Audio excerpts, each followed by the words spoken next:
किसी प्रदेश में लाठी नहीं लगी। अभी सबसे पहली लाठी अगर लगी तो बिहार में एनडीए की जो सरकार है उनके नेतृत्व में लगी, जिस सरकार ने आदेश दिया कि लाठियों से पीटो, आंदोलन कुछ लो, और उसका परिणाम देखिए। एक एसडीएम को पीट दिया, उनको पीटना है, उनको ये नहीं देखना कि वर्दी से बाहर जो है वो SC ST OBC है, वो अधिकारी कर्मी, उनको पीटना है, उनका लक्ष्य है पीटना। वो लाठियों से हम लोग डरने वाले नहीं। हम लाठियां छोड़िए, हम पिछले आंदोलन में हमने कुर्बानियां दी थी, हमने शहीदगी दी थी, हम लाठियों से नहीं, हम गोलियों से नहीं पड़ता है, समाज के साथ खड़ा होना पड़ता है।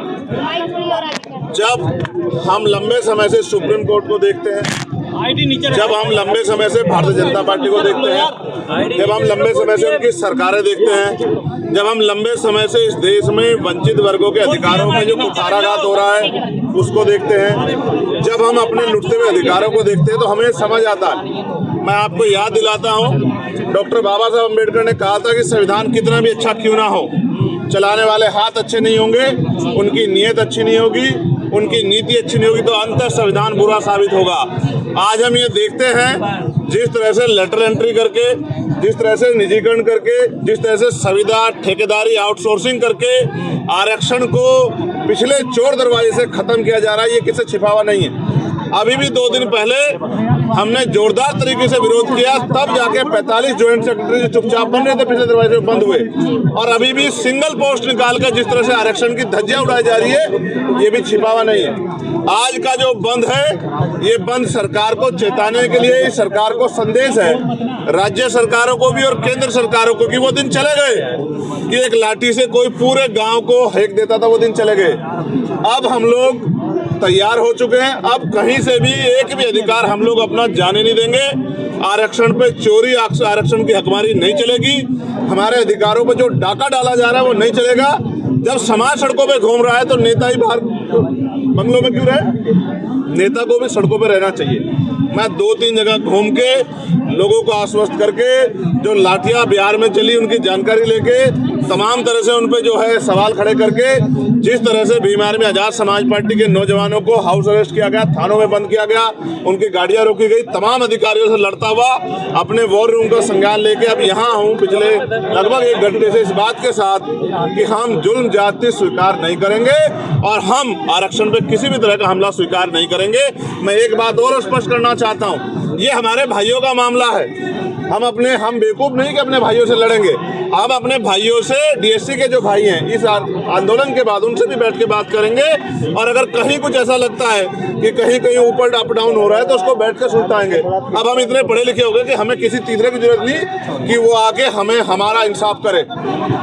अब हमें किसी बंदर की जरूरत नहीं कि वो रोटियों को बंटवारे में इंसाफ करे। हम सरकार की नीयत को जानते हैं, समझते हैं। हमें सरकार की नीयत में खोट है। हमें ऐसा लगता है आने वाले कल में आरक्षण को, जातिगत जो आरक्षण मिला है उसको आर्थिक आधार पर ले जाके, पहले जो EWS किया गया, जो आरक्षण पे बहुत बड़ा हमला था, जिसको तमाम पार्टियों ने समर्थन किया था राजनीतिक बचाव में, जो कि गलत था, और अब जो है एक और जो फॉर्मूला और उसके बाद कोई नया फॉर्मूला लाके इस देश में जो बाबा साहब अम्बेडकर ने संवैधानिक आरक्षण दिया है, संरक्षण के तौर पे, हिस्सेदारी के तौर पे, उसे खत्म करने का प्रयास किया जा रहा है। हम लोग इसे किसी कीमत पे खत्म नहीं होने देंगे।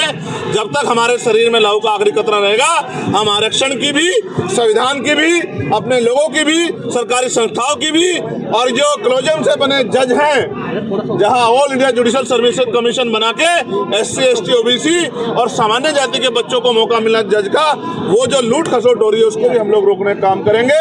हम इन सरकारों को, मानववादी सरकारों को दिन में तारे दिखा देंगे, ना भाईचारा टूटने देंगे, ना अपने अधिकार लूटने देंगे, और किसी भी कीमत पे जब भी सरकार द्वारा कोई हमला होगा हम लोग घर नहीं बैठेंगे। संकल्प के साथ आज हम लोग मैदान में। जो टिप्पणी है सुप्रीम कोर्ट की, वो सचमुच में एक पीछे छूटे हुए लोगों को अधिकार दिलाने की कोशिश है या फिर साजिश है? राष्ट्रपति को भी ज्ञापन दिया था, पूरे देश में धरना करके, प्राइम मिनिस्टर को भी ज्ञापन दिया था, मुख्यमंत्री को दिया था कि जो जातियां हाशिए पे है, आपके फॉर्मूलों की वजह से, आपके सिस्टम की वजह से, कि आपने आरक्षण अभी तक पूरा नहीं किया।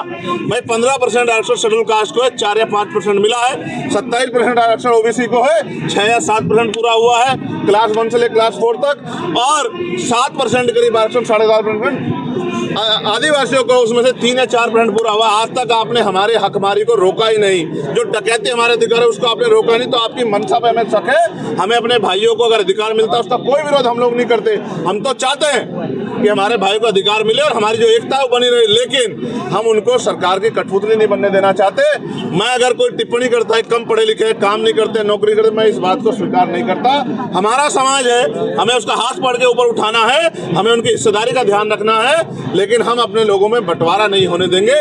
इस बात को भी सुनिश्चित करना, संकल्पित करना हमारी जिम्मेदारी है। आप एक मजबूत आवाज के रूप में उभरे हैं पार्लियामेंट के भीतर और तमाम मुद्दों पे आपने अपनी बात रखी। क्या बदला पिछली बार से इस बार? आप सब लोग गवाह हैं। आप बताओ, पार्लियामेंट में सबसे पहले सरकार को ललकारने काम चंद्रशेखर आजाद ने किया था, नहीं किया था? और क्यों किया था? क्योंकि हम सरकार से को समझते हैं, सरकार को जानते हैं। और आप ये बताओ, अगर ये विरोध नहीं होता तो ये 45 ज्वाइंट सेक्रेटरी सरकार बना रही थी, क्या ये बनते नहीं बनते? बताओ। पहले 63 बना रखे लेटर एंट्री के जरिए। मैं फिर कह रहा हूँ, आज समाज ललकार रहा है और उस दिन हमने ललकारा था। ये ललकार तब तक जारी रहेगी, क्या तो हमारी आवाज को कुचल दिया जाएगा या फिर हमारे लोगों को अधिकार मिलेंगे।